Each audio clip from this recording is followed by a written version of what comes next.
Hello ஃப்ரெண்ட்ஸ், welcome back சித்தர்வாக் channel நண்பர்களே. இன்றைக்கி இந்த வீடியோவில் மிக மிக முக்கியமான எச்சரிக்கையான ஒரு ஜோதிட தாள்களை தான் இப்போ இந்த வீடியோவில் அதிரடியாக பார்க்க போகிறோம். ஜோதிட தாள்களை அதிரடியாக பார்க்குறதுக்கு முன்னாடி எதை பற்றிய ஜோதிட தாள்களை பார்க்க போகிறோங்கிறத இன்ட்ரோவில் சொல்கிறேன். எதை பற்றிய ஜோதிட தாள்களை பார்க்க போகிறோங்கிறத ஃபஸ்ட்டு இன்ட்ரோவில் தெரிஞ்சுக்குங்க. தற்போது 6வது மாதமான ஜூன் மாதமானது பிறந்து நடந்துகிட்ருக்கு. இந்த ஜூன் மாதத்தில் நிறைய கிரக மாற்றங்களும் கிரக சேர்க்கைகளும் முக்கியமான ஆன்மீகமான நாட்களும் வரும். அதனால் இந்த ஜூன் மாதம் மிக முக்கியமான மாதம் என்று சொல்லப்படுது. இந்த ஜூன் மாதத்தில் அப்படி ஒரு முக்கியமான நாளானது வர இருக்கு. அதுதான் ஜூனுடைய 25ஆம் தேதி. அன்னைக்கு தமிழ் மாதம் பார்த்தீங்கன்னு வச்சுக்கோங்களேன், விசுவாச வருடத்துடைய 3வது மாதமான ஆணியுடைய 11ஆம் நாள். கிழமை அன்னைக்கு பார்த்தீங்கன்னு வச்சுக்கோங்களேன், புதன்கிழமை.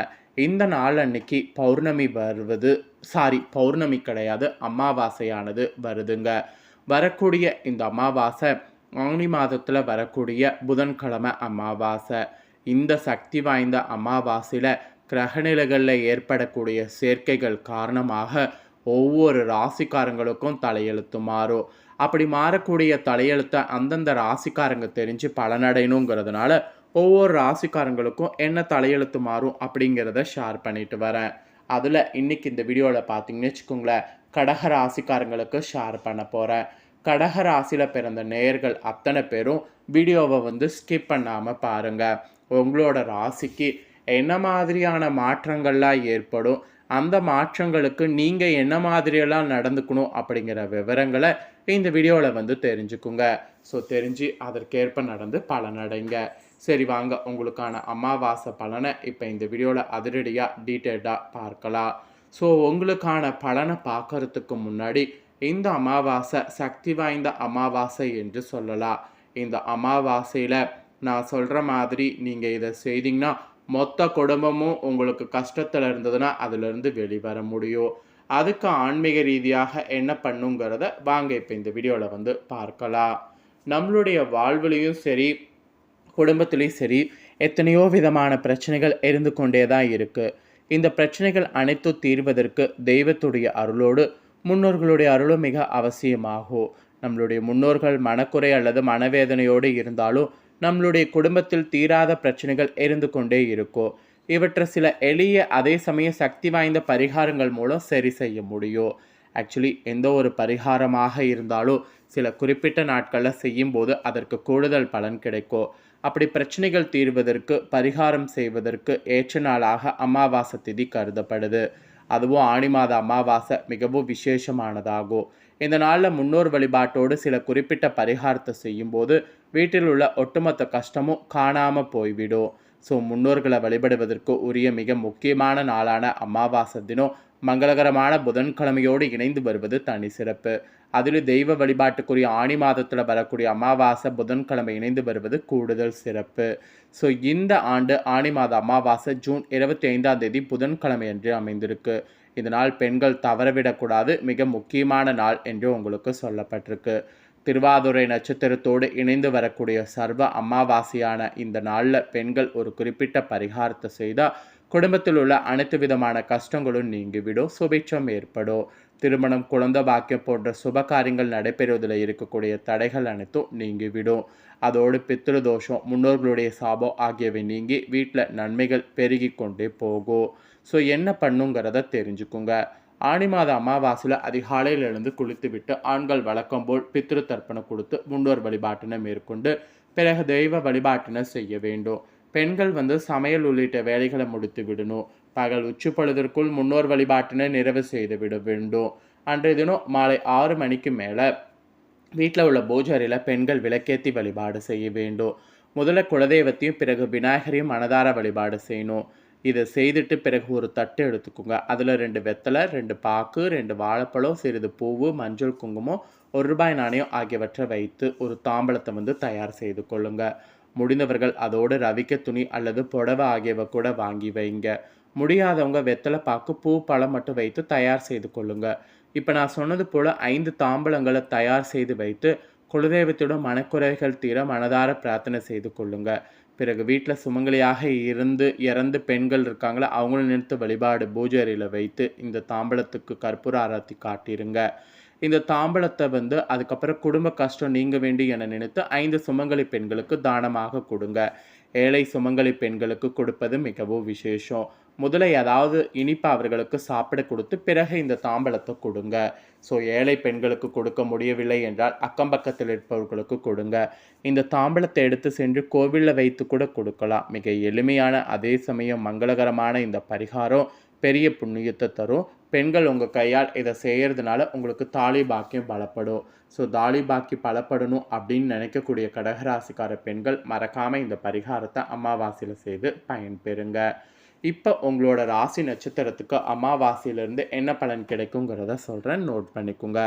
ஃபஸ்ட்டு கடகராசி புனர்பூசம் 4ஆம் பாதத்தில் பிறந்தவங்களுக்கு சொல்லப்பட்டிருக்கு.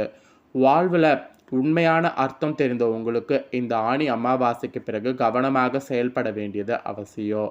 ஞானகாரகன் குரு விரயஸ்தானத்தில் சஞ்சரிப்பதால் எதிர்பாராத செலவுகள் ஏற்படும் என்றாலும் அவை யாவும் சுப செலவுகளாக இருக்கும். குடும்பத்திற்கு தேவையான அத்தியாவசிய பொருட்கள் வாங்குவீங்க. சிலர்லாம் இடம் வீடு என புதிய முதலீடுகள் செய்வீங்க. குடும்பத்தில் சுப நிகழ்ச்சிகள்லாம் நடந்தேறும். குருவின் பார்வைகளால் 4, 6, 8 இடங்களுக்கு உண்டாகிறதுனால உங்கள் நிலையில் இருந்த சங்கடங்கள் இல்லாமல் போகும். உடலில் ஏற்பட்ட பாதிப்புகள் விலகும். பம்பு வழக்கு என்றிருந்த நிலைகள் மாறும். அஷ்டம சனியும் ராகுவும் வழங்கி வந்த சங்கடங்கள் உங்களை நெருங்காமல் போகும். நினைத்த வேலைகள் நினைத்தபடி உங்களால் நடத்தி கொள்ள முடியும் என்றாலும் குடும்பஸ்தானத்தில் செவ்வாய் கேது சஞ்சரிப்பதால் வரவு செலவில் வார்த்தைகளில் கவனம் இருப்பதோடு குடும்பத்தினரை அனுசரித்து செல்வது அவசியம்.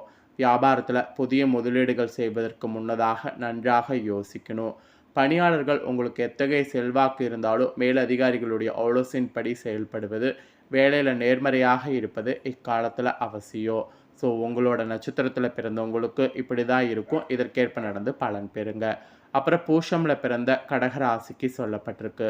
மனதில் வலிமையும் நினைத்ததை சாதிப்பதில் உறுதியும் கொண்ட உங்களுக்கு இந்த மானி மாத அமாவாசையிலிருந்து விழிப்புணர்வோடு செயல்பட வேண்டியது அவசியம்.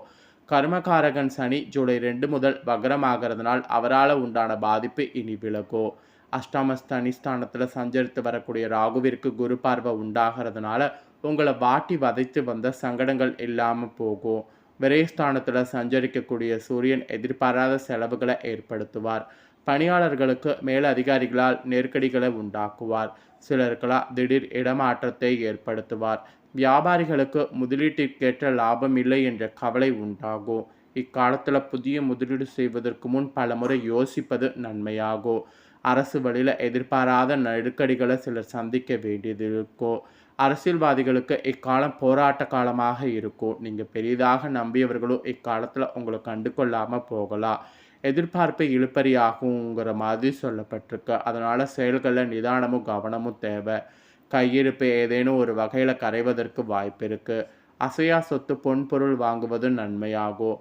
குடும்பத்தினரை அனுசரித்து செல்வது, அவர்களுடைய ஆலோசனைகளை ஏற்பது நன்மை அதிகரிக்கும். 6வது இடத்திற்கு குரு பார்வை உண்டாகிறதுனால உடலில் ஏற்பட்ட பாதிப்பு விலகும். எதிர்ப்புகள் இல்லாமல் போகும். ஸோ வழக்கு விவகாரம் சாதகமாகும். ஸோ இந்த மாதிரி தான் உங்களுக்கு பலன் கிடைக்கும் என்பது குறிப்பிடப்பட்டிருக்கு. இதற்கேற்ப நடந்து பலன் பெறுங்க. அப்புறம் ஆயுள்ய பிறந்தவங்களுக்கு சொல்லப்பட்டிருக்கு. பொறுப்போடு செயல்பட்டு வாழ்வில் வெற்றியடையக்கூடிய உங்களுக்கு இந்த ஆணி மாத அமாவாசையினால் உழைப்பால் முன்னேற்றம் காண்ற மாதிரி இருக்கும்.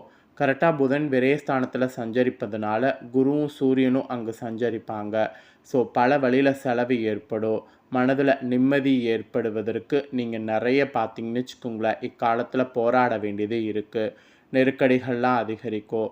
குடும்பத்தில் ஒன்றன் பின் ஒன்றாக செலவுகளும் பிரச்சனைகளும் தோன்றும்.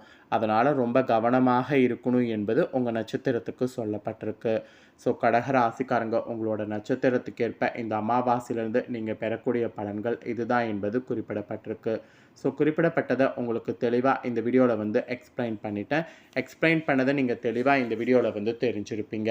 ஸோ தெரிஞ்சதுக்கேற்ப நடந்து பலன் பெறுங்க. இதை நீங்கள் பார்த்து தெரிஞ்சு பலனடைஞ்சது போல் உங்கள் ஃப்ரெண்ட்ஸ் ஃபேமிலியில் இருக்கிறவங்களும் பார்த்து தெரிஞ்சு பலனடையணும்னு நினச்சிங்கன்னா வீடியோ லைக் பண்ணி ஷேர் பண்ணுங்கள். வீடியோவை உங்கள் ஃப்ரெண்ட்ஸ் ஃபேமிலியில் இருக்கிறவங்களும் பார்க்கட்டும்.